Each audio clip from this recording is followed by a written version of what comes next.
Assalamualaikum warahmatullahi wabarakatuh. Di video kali ini kami akan membahas mengenai morfologi dan pembelajarannya.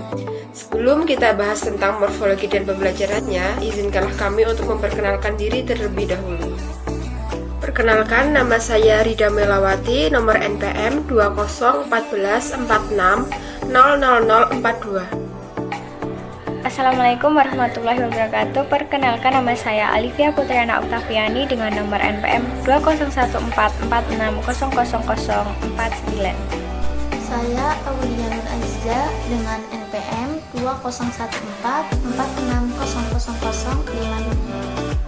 201446000055. Perkenalkan, nama saya Ciki Fetria Kurbaningrum dengan nomor NPM 201446000077.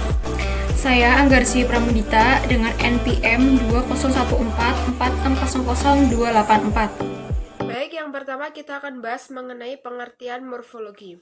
Secara etimologi, kata morfologi berasal dari kata morf yang berarti bentuk dan kata logi yang berarti ilmu.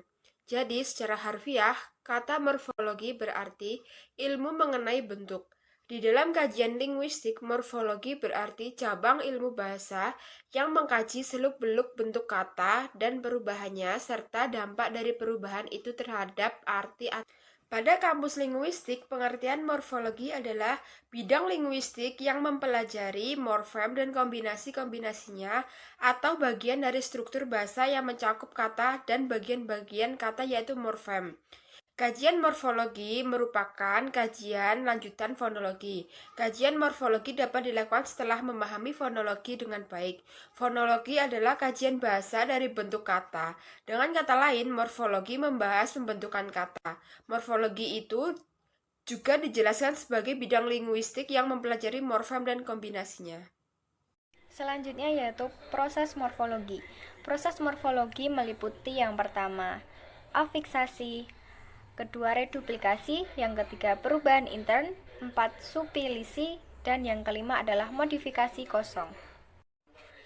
Berdasarkan jenisnya, morfem dibagi menjadi dua, yaitu morfem bebas dan morfem terikat. Yang pertama, morfem bebas. Morfem bebas adalah morfem yang tanpa keterkaitannya dengan morfem lain dapat langsung digunakan dalam pertuturan. 13 morfem bebas disebut juga dengan morfem akar, yaitu morfem yang menjadi bentuk dasar dalam pembentukan kata. Disebut bentuk dasar karena belum mengalami perubahan secara morfemis. Yang kedua yaitu morfem terikat. Morfem terikat adalah morfem yang harus terlebih dahulu bergabung dengan morfem lain untuk dapat digunakan dalam pertuturan. Morfem ikat disebut juga morfem afiks. Berdasarkan pengertian tersebut, maka morfem terikat karena morfem ini tidak memiliki kemampuan secara leksikal, akan tetapi merupakan penyebab terjadinya makna gramatikal. Contoh morfem terikat yang berupa afiks yaitu n, di, na, dan lain-lain. Menurut pendapat Verhaar yang menyatakan bahwa morfem bebas secara morfemis adalah bentuk yang dapat berdiri sendiri, artinya tidak membutuhkan bentuk lain yang digabung maupun dipisah dalam tuturan. Morfem tersebut telah memiliki makna leksikal. Berbeda dengan morfem terikat, morfem ini tidak dapat berdiri sendiri dan hanya dapat meleburkan diri pada morfem lain. Selanjutnya adalah reduplikasi. Reduplikasi adalah proses pengulangan kata dasar baik keseluruhan maupun sebagian. Reduplikasi dalam bahasa Indonesia dapat dibagi menjadi sebagai berikut. Yang pertama adalah pengulangan seluruh. Dalam bahasa Indonesia, pengulangan seluruh adalah pengulangan bentuk dasar tanpa perubahan fonem dan tidak dengan proses afiks. Misalnya, orang menjadi orang-orang, cantik menjadi cantik-cantik. Kedua, pengulangan sebagian. Pengulangan sebagian adalah pengulangan sebagian morfem dasar, baik bagian awal maupun bagian akhir morfem. Misalnya, tamu menjadi tetamu, berapa menjadi beberapa. Ketiga, pengulangan dengan perubahan fonem. Pengulangan dengan perubahan fonem adalah morfem dasar yang diulang mengalami perubahan fonem. Misalnya, lauk menjadi lauk pauk, gerak menjadi gerak-gerik. Keempat, pengulangan berimbuhan. Pengulangan berimbuhan adalah pengulangan bentuk dasar diulang secara keseluruhan dan mengalami proses pembubuhan afiks. Afiks yang dibubuhkan bisa berupa prefiks, surfiks, atau konfiks. Misalnya, batu menjadi batu-batuan, hijau menjadi kehijau-hijauan, tolong menjadi tolong-menolong. Baik, di sini saya akan menjelaskan tentang afikasi dan reduplikasi. Pertama, saya akan menjelaskan tentang afikasi. Afikasi adalah penggabungan akar kata atau pokok dengan afiks. Selanjutnya adalah macam-macam afikasi. Yang pertama adalah prefiks. Prefiks adalah kata imbuhan yang letaknya selalu di depan bentuk dasar. Macam-macam prefiks. Pertama adalah prefiks ber, contohnya berenang, berternak. Kedua, prefiks me, contohnya membaca, memukul. Yang ketiga, prefiks per, contohnya perawat. Selanjutnya, prefiks atau awalan ter, contohnya terbaca, ternilai, tertinggi. Kedua, infiks atau sisipan.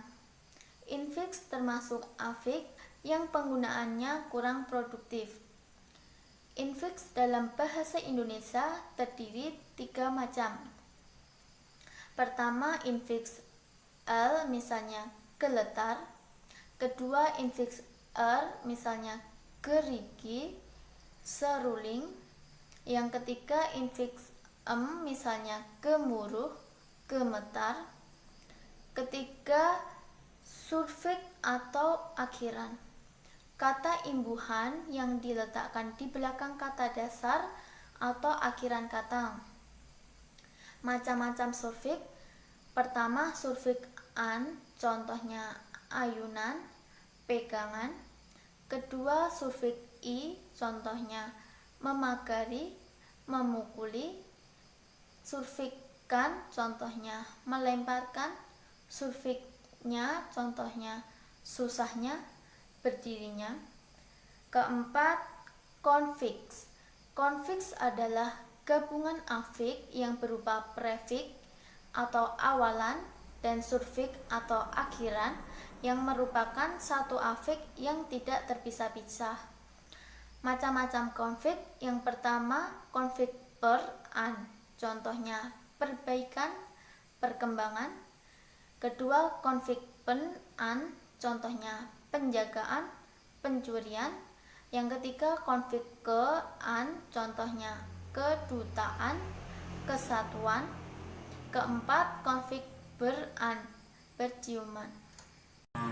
Yang ketiga, ada perubahan intern. Perubahan intern adalah perubahan bentuk morfem yang terdapat dalam morfem itu tersendiri.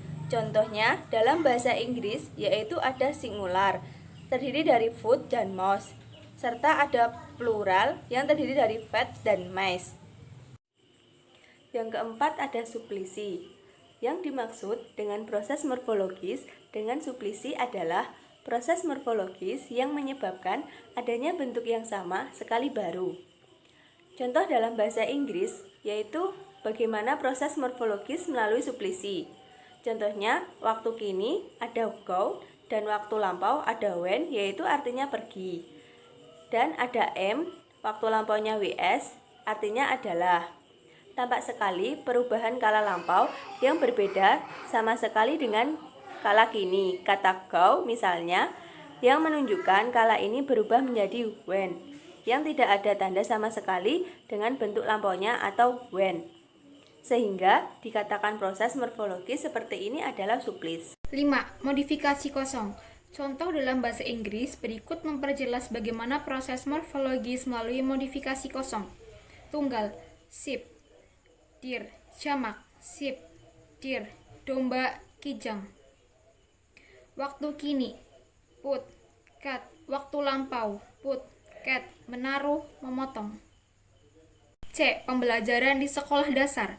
Pembelajaran morfologi di sekolah dasar dapat diaplikasikan seperti pada contoh berikut. Mencari kata berimbuhan dalam teks. Membuat kata atau menggabungkan morfem bebas dan terikat. Menebak kata. Memeragakan kata. Mencari contoh kata dari kelas, kata tertentu, nominal, verb, dan lain-lain. Menggabungkan kata menjadi kalimat. Mencari dan menganalisis kata dalam teks. Mengisi teka-teki silang. Mengisi teks rumpang. Mencari kata dalam daftar huruf acak. Sekian video pembahasan kami mengenai morfologi dan pembelajarannya. Ada kurangnya kami mohon maaf. Wassalamualaikum warahmatullahi wabarakatuh.